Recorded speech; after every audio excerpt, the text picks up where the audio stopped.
Hello नमस्ते, मी गंगा. माझ्या चॅनलमध्ये तुमचं खूप मनापासून स्वागत करते. मी बनवणार आहे नान कटाई, ते पण तव्यावर, ओव्हनचा वगैरे वापर न करता. तर घरच्या घरी आपण नान कटाई कशी बनवू शकतो ते बघूया आता आपण. तर इथे मी 1 वाटी मैदा घेतला आहे फुल भरून, आणि 1 वाटी पिठी साखर घेतलेली आहे, पाव वाटी बारीक रवा घेतला आहे, आणि अर्धा वाटी बेसन घेतलं आहे. हे सगळं आपल्याला चाळून मिक्स करून घ्यायचं आहे. तर मी हे बाजूला काढून घेते अगोदर, त्याच्यामध्येच आपण हे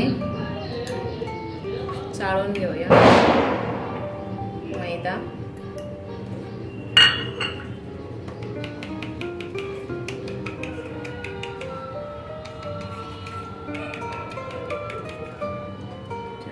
पिठी साखर,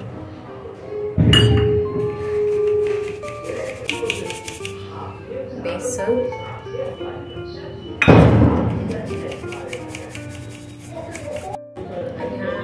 बारीक रवा.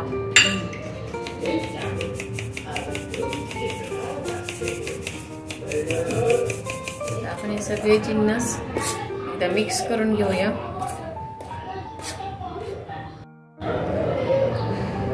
आणि ह्याला आता 1 वाटी अर्ध वाटी आपण तूप घेतलेलं आहे. तर हे थोडं थोडं तूप घालून हे व्यवस्थित मिक्स करून घ्यायचं आहे.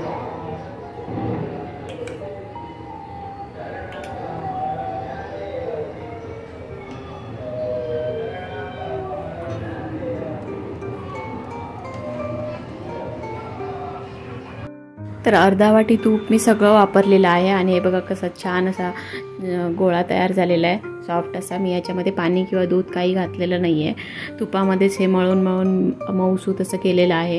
तर ह्याच्या आता आपल्याला एकाच साईजचे असे थोडं थोडं पीठ हे जे पीठ आहे ते थोडं थोडं घेऊन पेढ्यासारखे बनवायचे आहेत. म्हणजे पेढ्यासारखं जाड ठेवायचं नाही आहे, थोडंसं प्रेस करून त्याची नानकटाई बनवायची आहे. तर हे बघा अशा प्रकारे. आणि जास्त जाड ठेवायची नाही आहे, म्हणजे आपली छान भाजली जाईल. तर आता मी अशाच प्रकारे सगळी नानकटाई बनवून घेते अगोदर. एकाच साईजचे जर बनवायचे असतील तर एखादा तुम्ही चमचा किंवा काहीतरी घेऊन त्याच्या मापाने बनवू शकता. मी इथे थोडं थोडं पीठ घेऊन आता बनवते. आणि या प्लेटला मी थोडंसं खाली तूप लावून घेतलेलं आहे, म्हणजे ते चिकटून राहणार नाहीत भाजल्यानंतर आपण.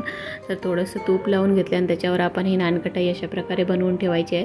जास्त जवळ ठेवायची नाही आहे, थोडं त्याच्यामध्ये अंतर ठेवायचं आहे, नाहीतर मग ती बेक करताना फुगते आणि मग चिकटली जाते एकमेकांना. तर चिकटू नये त्याच्यासाठी आपण थोडी मध्ये जागा ठेवून त्याला असं ठेवायचं आहे अशा प्रकारे.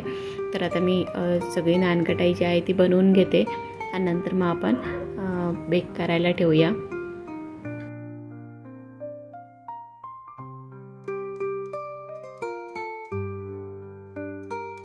तर इथे नानकटाई मी बनवून घेतली आहे आणि त्याला थोडीशी वर डिझाईन करून घेते, थोडीशी जागा करून घेते, म्हणजे नानकटाई आतपर्यंत व्यवस्थित भाजली जाईल.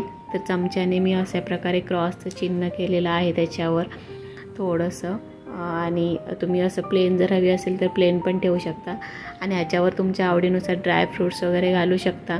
तर ते मी पिस्त्याचे काप करून घेतलेले आहेत, तर ते पण मी वर लावणार आहे. तर थोडी बारीक पिस्त्याचे काप करून घेतलेत आणि ते वर ठेवून थोडंसं त्याला प्रेस करणार, म्हणजे ते पडणार नाहीत मग. आणि अशा प्रकारे आपण नानकटाई आपली बनवून घेऊया. आणि ते तवा पण आपला गरम झालेला आहे. 5 मिनटं मी तवा गरम करत ठेवलेला होता. आणि त्याच्यावर एक स्टँड ठेवते आणि जे आपण नानकटाई बनवली ती प्लेटवर ठेवते आणि त्याच्यावर गच्च बसेल असं झाकण ठेवणार आहे. आणि एक 15 ते 20 मिनटं मी त्याला.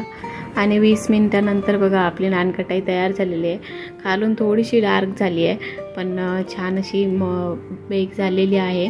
आणि बघा तोडून पण दाखवते तुम्हाला, जास्त कडक नाही आहे, सॉफ्ट झालेली आहे, खुसखुशीत अशी नानकटाई तयार झालेली आहे.